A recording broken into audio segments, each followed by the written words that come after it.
Bismillahirrahmanirrahim. Assalamualaikum warahmatullahi wabarakatuh. Alhamdulillahirabbil alamin. Salatu wassalamu ala nabiyyina Muhammadin wa ala alihi wa sahbihi ajma'in. Amma ba'd.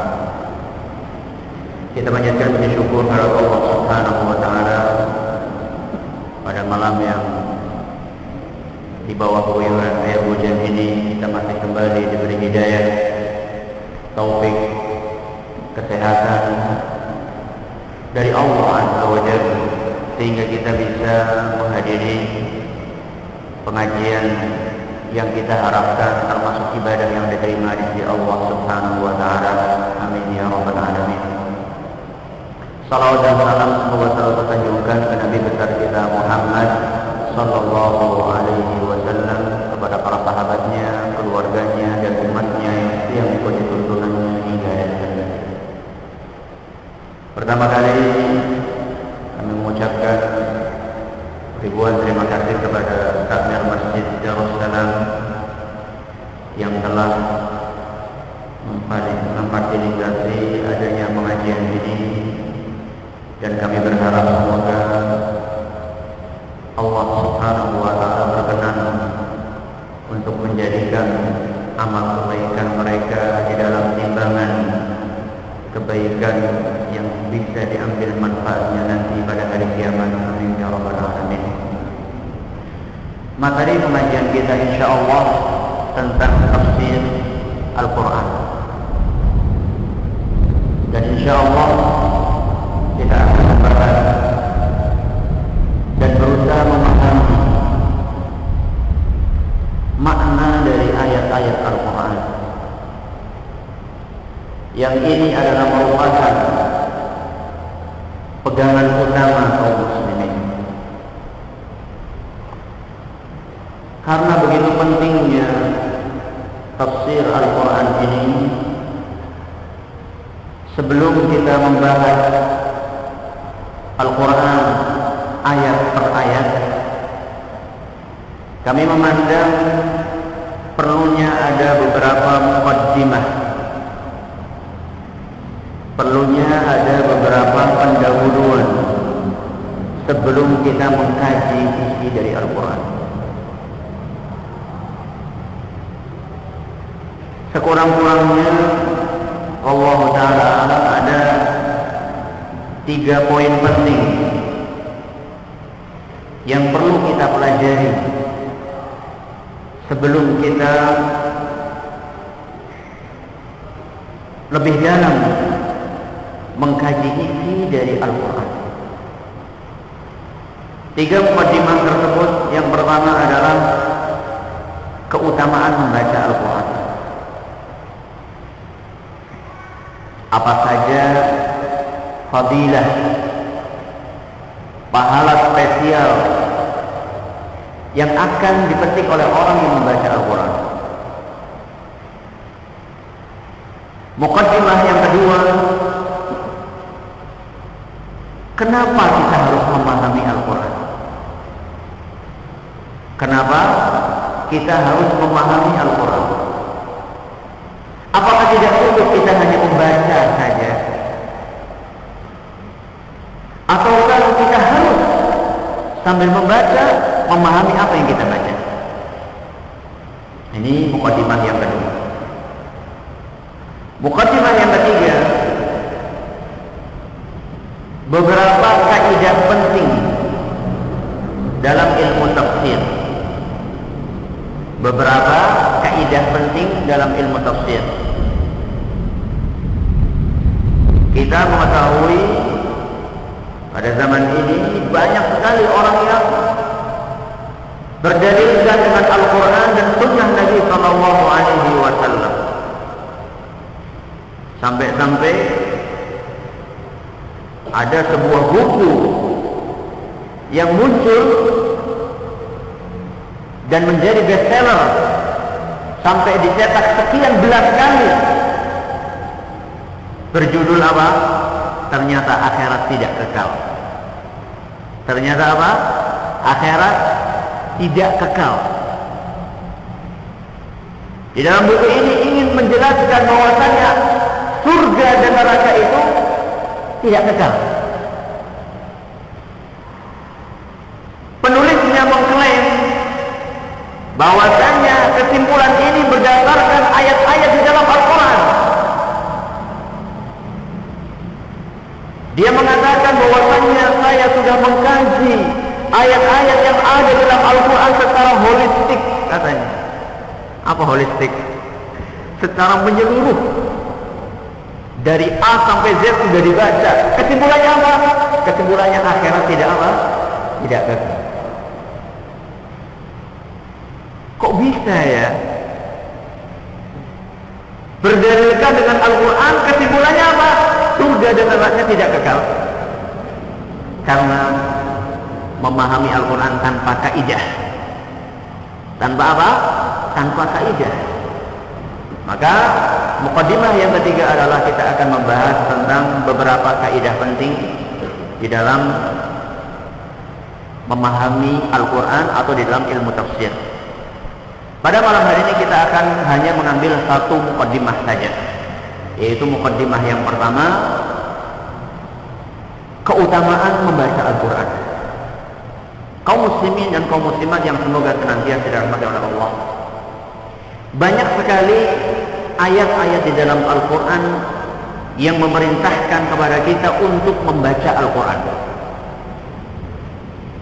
Di antaranya adalah firman Allah Subhanahu wa taala dalam Al-Quran surat Al-Muzzammil ayat 8, ayat 20, maaf.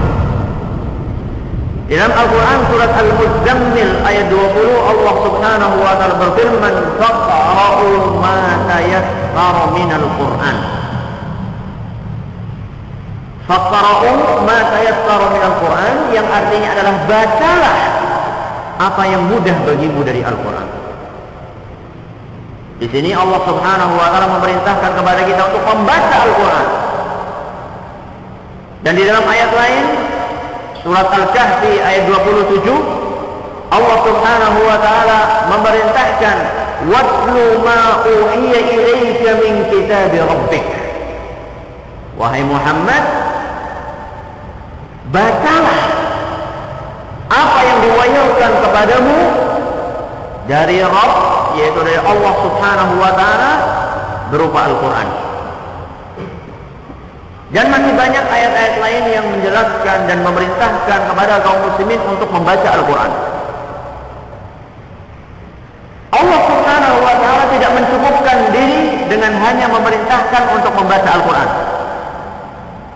tapi Allah Subhanahu wa taala dan Rasulnya sallallahu alaihi wasallam juga menjelaskan apa sih fadilahnya orang yang membaca Al-Quran. Orang yang membaca Al-Quran akan mendapatkan pahala apa? Apakah membaca Al-Quran memiliki pahala spesial? Apakah memiliki keistimewaan? Apakah memiliki keutamaan? Jawabannya iya. Banyak sekali ayat dan hadis yang menjelaskan tentang hal tersebut. Pada malam hari ini kita akan membawakan 3 hadis saja yang menjelaskan tentang apa? Tentang keutamaan membaca Al-Quran. Yang pertama adalah Al-Quran akan memberikan syafaat bagi mereka yang rajin membacanya. Al-Quran akan memberikan syafaat bagi mereka yang rajin membacanya.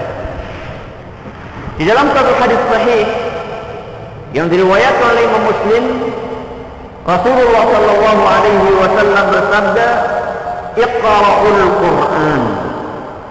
Bacalah Al-Quran.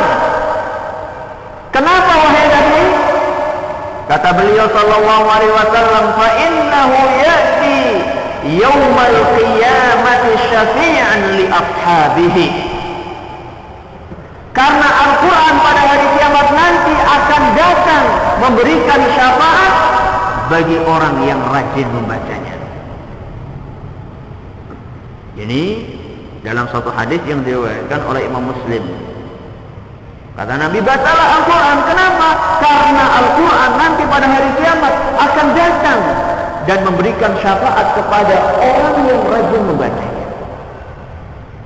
Ya, pada hari kiamat yang begitu mengerikan, di saat manusia kebingungan tentang nasib dia, mau ke surga atau mau ke neraka. Di saat kita sadar ternyata bekal yang kita kumpulkan itu sangat sedikit. Di saat kita tengok kanan kiri mencari siapakah yang akan menolong kita, saat itulah Al-Quran yang rajin kita baca berkata kepada Allah Subhanahu wa ta'ala, "Ai Rabbi, wahai Rabbi, mana'tuhun nawma bil-laili fasyafi'ni fihi." Wahai Rabbi, sesungguhnya saya, wahai Rabbi, telah menghalangi fulan untuk tidak tidur di malam hari, maka izinkanlah aku untuk memberi syafaat baginya. Jadi ketika kita lagi bingung, tengok kanan kiri, bekal yang ada di kantong ternyata sedikit sekali, kita bingung siapa yang akan membantu kita. Yauma yafirru al-mar'u min akhihi wa ummihi wa abihi wa sahibatihi wa banihi likulli imri'in minhum yawma idzin sya'nun yughni. Pada hari itu semuanya melarikan diri dari orang yang paling dekat. Yauma yafirru al-mar'u min akhihi wa ummihi wa abihi. Pada hari itu kita sudah tidak kenal lagi siapa saudara kita, siapa bapak kita, siapa ibu kita, wa sahibatihi wa bani, sampai istri dan anak-anak kita meninggalkan kita. Kenapa? Likulli imri'in minhum yawma idzin sya'nun yughni. Karena masing-masing orang pada saat itu mereka apa? Mereka mikir dirinya sendiri selamat atau tidak. Dalam situasi yang tidak menentu datanglah Al-Quran. Ai Rabbi, wahai Rabbi, orang ini wahai Rabbi, mau saya tahan untuk tidak tidur ketika malam hari. Dia rela untuk menyempatkan sebagian dari waktunya di malam hari untuk membaca diriku wahai Rabbi, untuk mempergunakan diriku ketika sholat malam wahai Rabbi. Maka izinkanlah aku wahai Rabbi untuk memberikan syafaat kepadanya. Maka Allah Subhanahu wa ta'ala dengan kemurahan dan karunia-Nya memberikan izin, silahkan berilah syafaat kepada orang tersebut. Andaikan membaca Al-Quran tidak memiliki keutamaan dan tidak memiliki fadilah kecuali hanya ini saja, niscaya sudah cukup untuk memotivasi kita memperbanyak membaca Al-Quran. Satu. Yang kedua, pahala yang berlipat ganda bagi pembaca Al-Quran. Pahala yang berlipat ganda bagi pembaca Al-Quran. Dalam satu hadis yang diriwayatkan oleh Imam Tirmidzi, dan beliau berkata bahwasanya hadis ini hasan sahih gharib, dan Syekh Albani menilainya sahih. Rasulullah sallallahu alaihi wasallam bersabda, "Man qara'a harfan min kitabillah falahu bihi hasanah." Barang siapa yang membaca satu huruf dari Al-Quran, maka dia akan mendapatkan satu pahala. Apa keutamaannya? Satu huruf apa? Satu pahala. Mana keistimewaannya? Apa bedanya dengan yang lainnya? Belum selesai. Kata Rasul sallallahu alaihi wasallam, "Wal hasanatu bi'ashri amsalha." Dan yang satu pahala tadi akan dilipat gandakan menjadi 10 pahala. Setelah itu Nabi kita sallallahu alaihi wasallam menekankan bahwasanya ini tidak main-main. Kata beliau, la aqulu alif lam mim harf. Saya bukan sedang mengatakan bahwasanya kalimat alif lam mim itu dianggap satu huruf. Walakin alifun harf. Tapi alif satu huruf,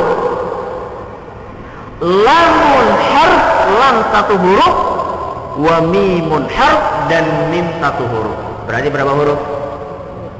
Berapa huruf? 3 huruf. Kalau 3 huruf berarti berapa pahala? 30 pahala. Masya Allah.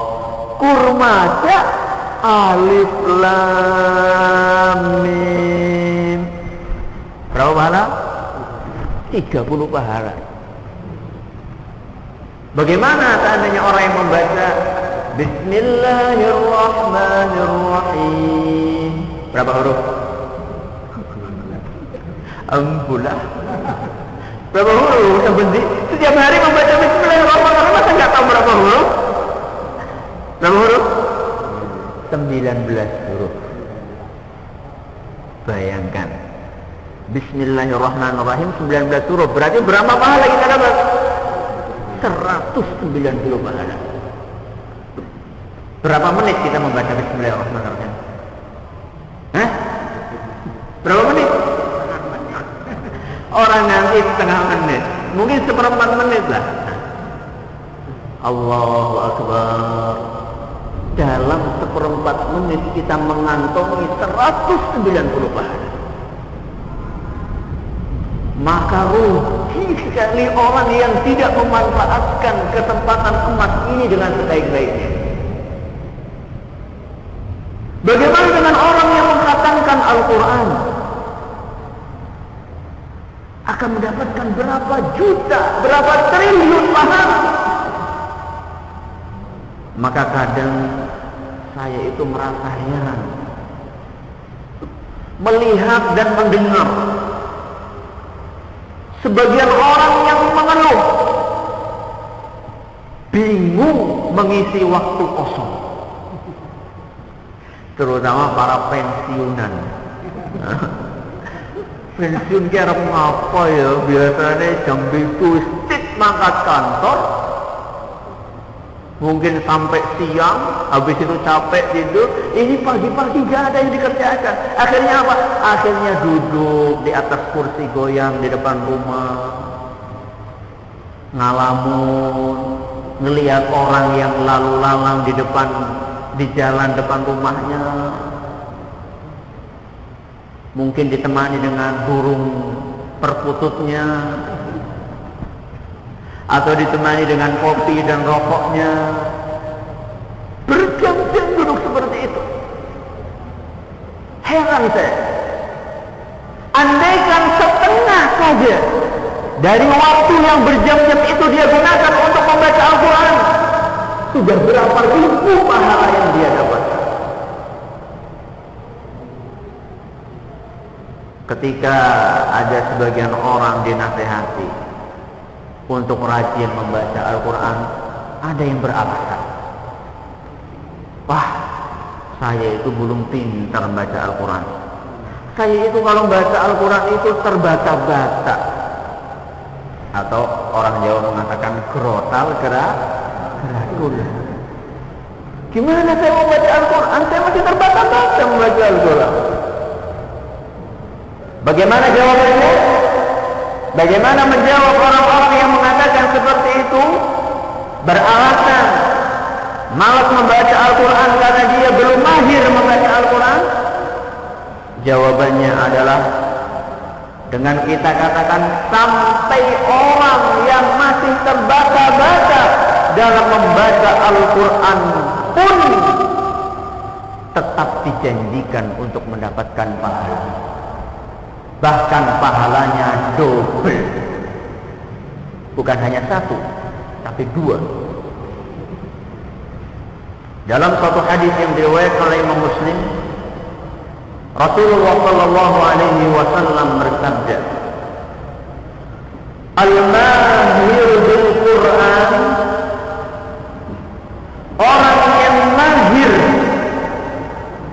dalam membaca Al-Quran ma'as safaratil kiramil bararah,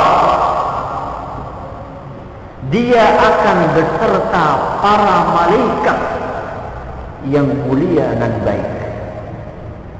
Orang yang pintar membaca Al-Quran, mahir di sini kata para ulama, disebutkan di dalam kitab Fathul Bari, mahir di sini adalah mahir dari sisi bacaannya bagus, nggak ngawur bacanya, lancar, dan juga hafalannya banyak. Hafalannya banyak, bukan hanya Al-Fatihah saja. Hafalannya banyak dan bacaannya bagus. Orang-orang yang seperti ini, mereka akan beserta para malaikat. Bagian yang kedua dari hadis ini, kata Nabi sallallahu alaihi wasallam, "Walladzi yaqra'ul Qur'ana wa yata'u fihi wa huwa 'alaihi syaq." Dan barang siapa yang membaca Al-Quran dan dia terbata-bata, grotal-gratul, serta kesulitan membacanya, lahu ajron, dia akan mendapatkan 2 pahala. Ini adalah merupakan kabar gembira bagi mereka yang masih terbata-bata membaca Al-Quran. Tidak perlu putus asa. Karena apa? Karena akan mendapatkan 2 pahala. Kok bisa orang yang terbata-bata mendapatkan 2 pahala? 1 pahala atas bacaan dia Al-Quran, dan pahala yang kedua adalah pahala bagi kesusah payahan dia dalam membaca. Wangel banget, ilate ketone wis apa? Wis kaku. Hebak. A'udzubillah. A'udzubillah. Bukan anu, Bang, tapi apa? A'u. Bolak-balik keluar bisa-bisa. Tapi dia terus membaca Al-Quran dan dia tidak putus asa.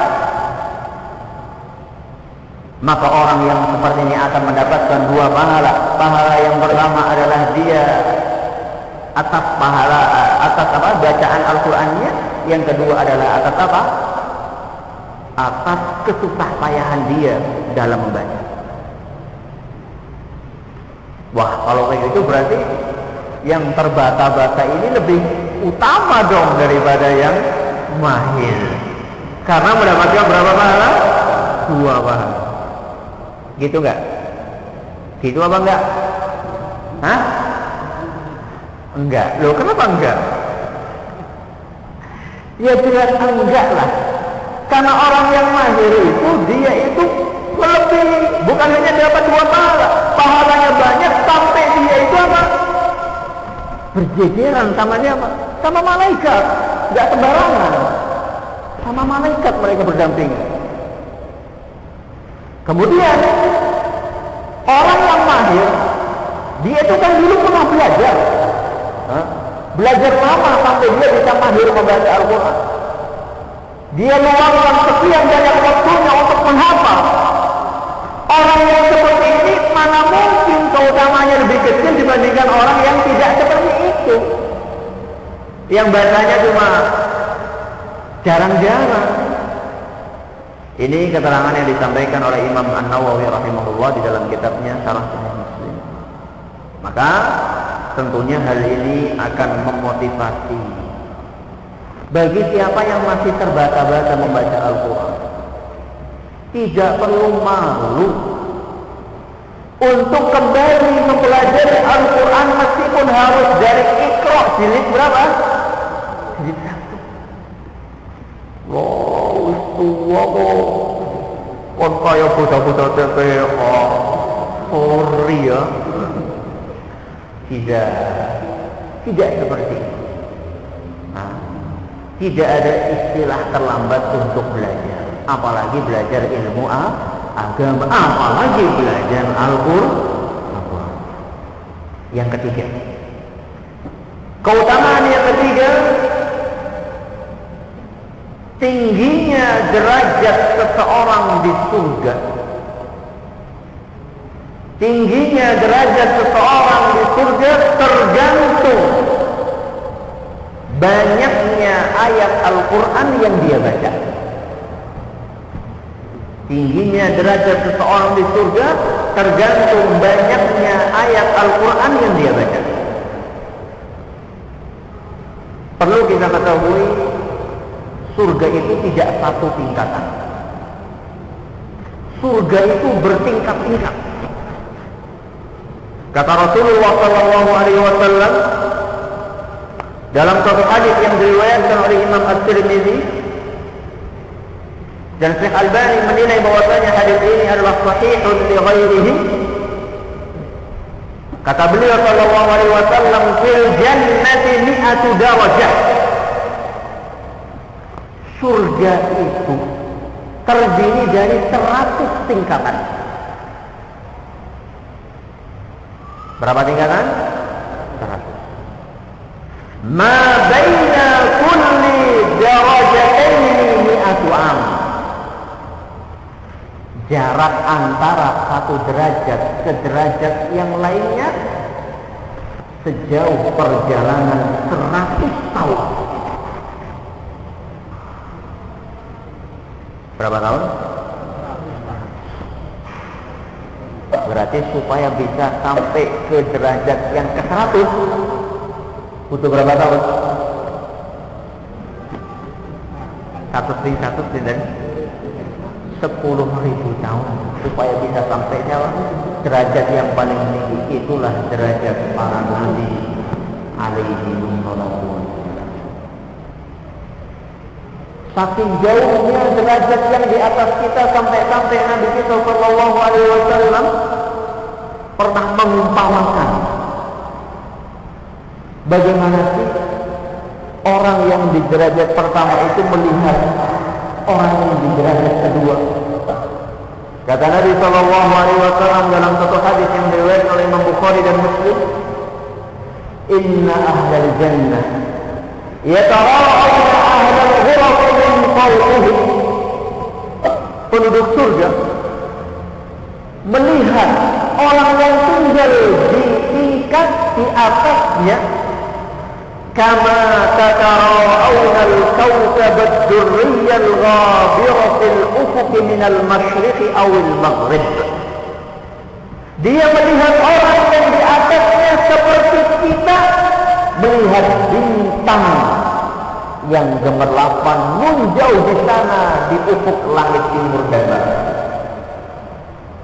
Umpamanya seperti itu, jauh di atas kita. Kata Nabi sallallahu alaihi wasallam, litafaduli ma bainahum, karena amalan mereka bertingkat-tingkat. Dalam hadis ini Nabi sallallahu alaihi wasallam mengisyaratkan bahwasanya ketinggian derajat kita di surga tergantung banyak tidaknya amalan yang kita kerjakan. Semakin banyak amalan yang kita kerjakan, semakin kita capek mengumpulkan bekal di dunia, maka semakin tinggi pula derajat yang akan kita dapatkan di surga.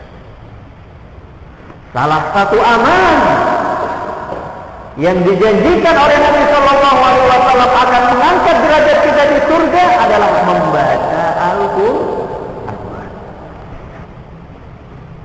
Dalam satu hadis yang diriwayatkan oleh Imam Tirmidzi, dan beliau berkata bahwasanya hadis ini adalah hadis hasan sahih, dan Syekh Albani menilai bahwasanya hadis ini sahih. Kata Nabi sallallahu alaihi wasallam, yuqalu li sahibil Quran, dikatakan kepada orang yang membaca Al-Quran, iqra, bacalah, wartaqi, naiklah terus, naiklah engkau terus, warattil kama kunta turattil fid dunya, dan bacalah Al-Quran dengan pelan-pelan sebagaimana dulu engkau membacanya di dunia. Fa inna manzilataka 'inda akhir ayatin Sesungguhnya derajat yang akan kamu raih di surga tergantung akhir ayat yang engkau baca ketika engkau sedang di dunia. Jadi kalau kita ingin tahu derajat kita di surga itu di mana, lihatlah ayat yang terakhir kita baca. Itu sudah berapa ayat? Sudah ayat yang keberapa dari Al-Quran?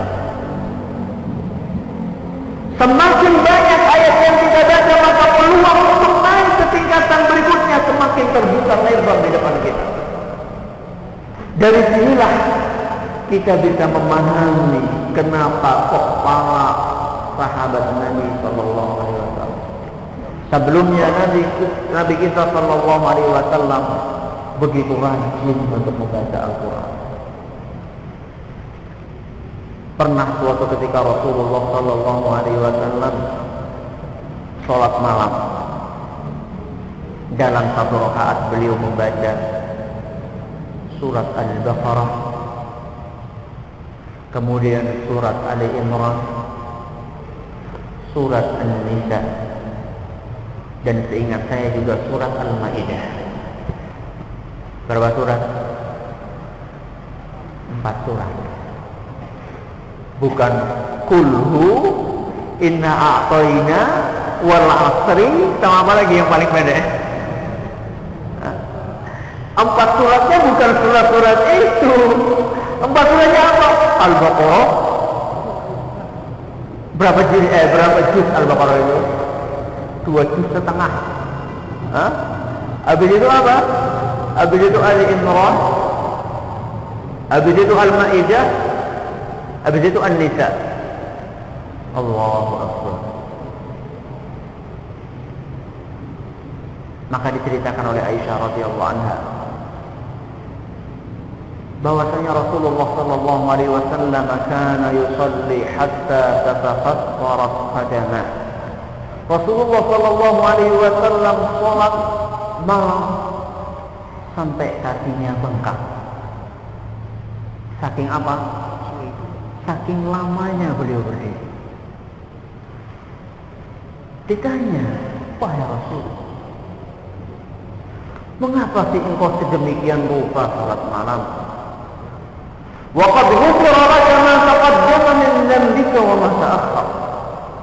Padahal dosamu yang telah lampau dan yang akan datang sudah diampuni oleh Allah Subhanahu wa taala. Buat apa lagi engkau salat panjang-panjang? Apa jawaban Rasul sallallahu alaihi wasallam? Afala akunu 'abdan syakura. Wahai istriku, alangkah indahnya seandainya saya dijadikan sebagai hamba yang bersyukur kepada Allah Subhanahu wa taala. Semakin nikmat Allah berikan kepada saya berusaha untuk mensyukuri nikmat tersebut. Dan inilah salah satu cara saya bersyukur kepada Allah.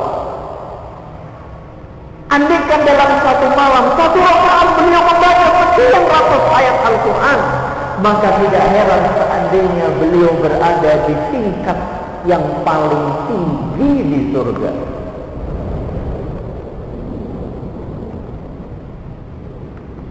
Dari sinilah kita juga bisa memahami mengapa para sahabat Nabi Sallallahu Alaihi Wasallam dan para ulama salaf mereka begitu rajin untuk menghatamkan Al-Quran.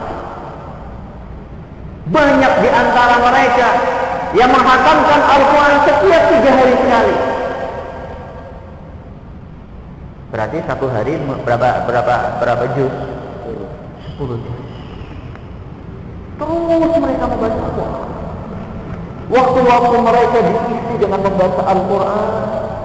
Adapun kita, waktu-waktu kita diisi dengan membaca Al-Quran.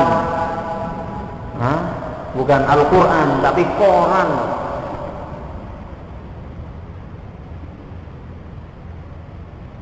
Banyak di antara kita yang tidak khatam kecuali hanya di bulan apa? Bulan Ramadan. Itu pun cuma apa? Cuma sekali. Itu pun sudah apa? Sudah bangga sekali. Khatam? Khatam nyong. Berapa kali? 1 kali. 1 kali sudah bangga. para sahabat Nabi Shallallahu Alaihi Wasallam, mereka terus banyak membaca Al-Quran. 3 hari sekali khatam, 3 hari sekali khatam. Maka alangkah indahnya seandainya kita itu memiliki waktu khusus dalam 1 hari untuk membaca Al-Quran. Ya minimal lah, kalau bisa ya, kalau bisa itu 1 hari 1 juz, kalau bisa. Kalau apa? Kalau bisa. Sebenarnya waktu kita banyak yang kosong. Cuman saking banyaknya pekerjaan kita sampai kita bingung. Iya. Saking banyak pekerjaan kita ya. Atau saking tidak ada kerjaannya sampai apa? Sampai bingung. Bikinlah waktu khusus yang tidak ada tawar-menawar di dalamnya. Pokoknya ba'da subuh itu waktu saya ngaji. Sudah nggak ada tawar-menawar. Oh kalau gitu saya kosongnya ba'da maghrib. Terserah waktunya apa saja. Nggak ada waktu khusus untuk membaca Al-Quran harus ba'da maghrib, harus ba'da subuh, harus ba'da zuhur. Tidak ada. Tergantung apa? Tergantung kekosongan kita. Bikinlah waktu. Kalau misalnya tidak bisa setiap hari membaca 1 juz, ya paling tidak kita memiliki lah katakanlah setengah juz atau 1 ruku, itu sudah sangat apa? Sudah sangat minimal sekali. Kita membaca 1 ain atau 1 hizib atau setengah hizib setiap hari rutin, sehingga kita akan terus menghatamkan Al-Quran secara rutin setiap 1 bulan, setiap 2 bulan, setiap 3 bulan dan seterusnya. Dan ini insya Allah akan menjadikan derajat kita semakin tinggi di surga insya Allah. Semoga sebagian dari fadilah yang kita sebutkan tadi bisa menjadi motivasi bagi kita untuk memperbanyak membaca Al-Quran. Namun membaca Al-Quran saja belum cukup. Perlu diiringi dengan apa? Memahami apa yang kita baca. Dan inilah yang akan kita bahas pada pengajian yang akan datang. Kenapa kita harus memahami Al-Quran? Belum kita tutup, ada pertanyaan silakan.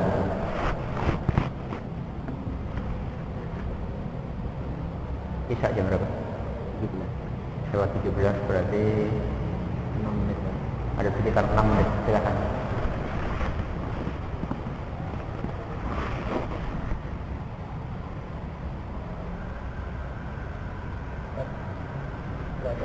Baca itu tidak secara khusus membaca Al-Quran, termasuk bacaan di dalam sholat pun terhitung.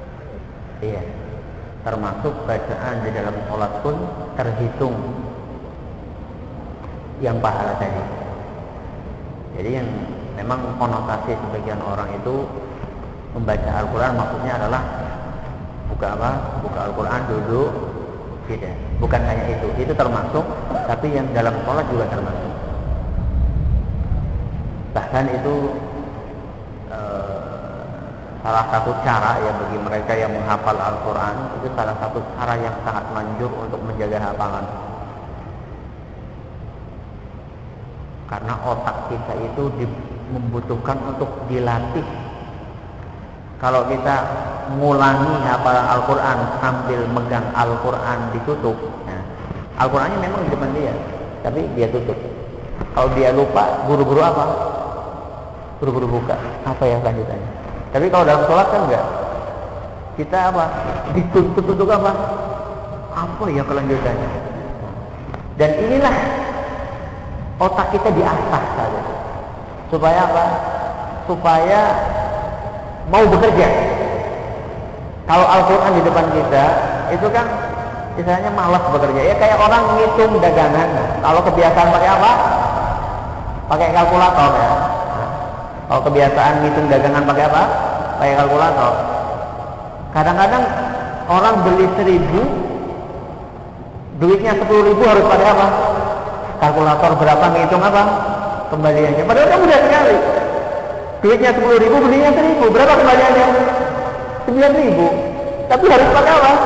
Kalkulator. Karena apa? Karena ini terbiasa untuk tidak diajak apa? Bekerja.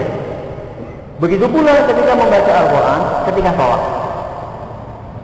Maka salah satu nasihatnya orang-orang yang ahli menghafal Al-Quran, kalau kita punya hafalan Al-Quran, gunakanlah hafalan itu untuk apa?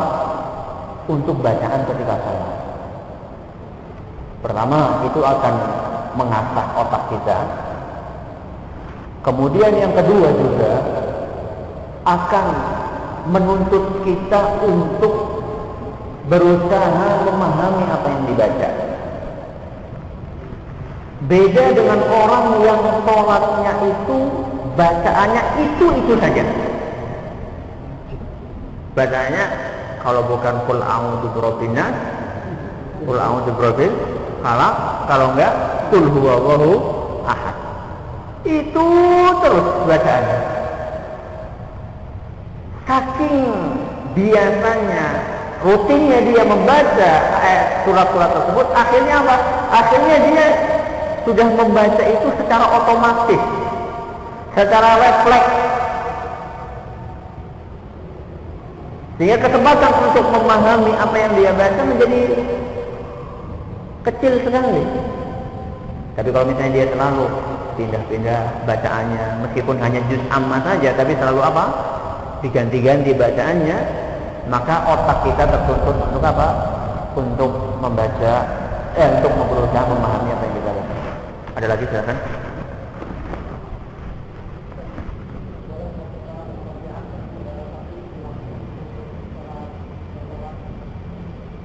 Bolehkah kita murojaah atau mengulangi hafalan di waktu sholat rawatib? Jawabannya boleh, tidak masalah. Cuman kita harus perhatikan kalau qobliyah ya, kalau sholat rawatibnya qobliyah seperti qobliyah subuh misalnya, itu waktunya kan biasanya antara azan dengan iqamah di Indonesia itu sangat apa? Sangat terbatas. Termasuk juga qobliyah zuhur, itu juga biasanya kadang-kadang kita 4 rakaat aja nggak bisa, 2 rakaat sudah apa? Sudah qomat. Maka peluang untuk mengulangi hafalan saat itu sangat susah. Bisa dijadikan ketika ba'diyahnya, seperti misalnya ba'diyah maghrib atau ba'diyah isya atau ba'diyah zuhur, ini termasuk yang rawatib, yang muakkad ya.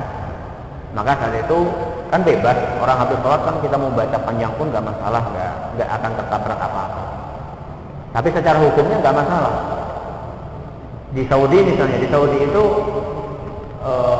jarak antara azan dengan qomat itu sudah diatur, sudah diseragamkan di seluruh Saudi, dan itu ditempel di setiap masjid. Kalau nggak salah, kalau antara zuhur, ketika sholat zuhur antara azan dengan iqamat itu paling 15 menit, nanti asar 15 menit, maghrib kalau nggak salah 10 menit, isya sekitar 20, yang paling panjang subuh 25 menit antara azan dengan apa? Dengan qomat. Wah, enak dong bisa buat tidur. Ini dia pikiran kita, enak buat apa? Tidur. Kalau enggak, kalau di sana ya biasanya orang duduk langsung apa? Baca Quran, doa dan lain sebagainya, sholat sunnah gitu.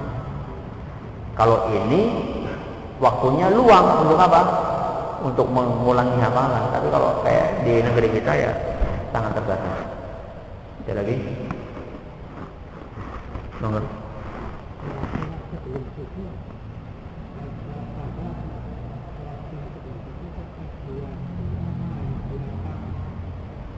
2 rakaat atau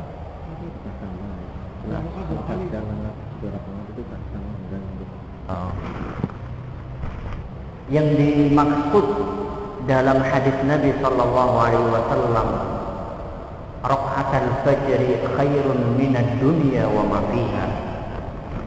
Salat sunnah 2 rakaat fajar lebih utama daripada dunia seisinya. Yang dimaksud dengan 2 rakaat ini adalah qobliyah subuh. Jadi yang dimaksud dengan sholat sunnah fajar itu adalah apa? Qobliyah subuh. Jadi kalau ditanya apa sama sholat sunnah fajar yang disebutkan pahalanya itu lebih utama daripada dunia seisinya, apakah ini sama dengan qobliyah subuh? Jawabannya iya. Ya itulah qobliyah subuh. Adapun yang mengatakan bahwasanya sholat sunnah tersebut adalah sholat sunnah sebelum azan subuh, ya, maka ini saya tidak menemukan dalil yang mengatakan itu. Justru yang ada adalah sholat malam itu ditutup dengan sholat apa? Sholat witir yang itu jumlahnya ganjil. Adapun sholat lagi 2 rakaat sebelum subuh, maka kami belum menemukan dalil yang menunjukkan hal itu. Yang ada adalah sholat sunnah fajar yang dimaksud adalah qobliyah subuh, dan itu 2 rakaat, dan disunahkan untuk membaca suratannya rakaat pertama qul ya ayyuhal kafirun, rakaat yang kedua apa? Qul huwallahu ahad. Ada lagi? Waktunya sudah habis. Insyaallah kita akan bertemu lagi pada pengajian minggu depan. Atas segala kurang saya mohon maaf.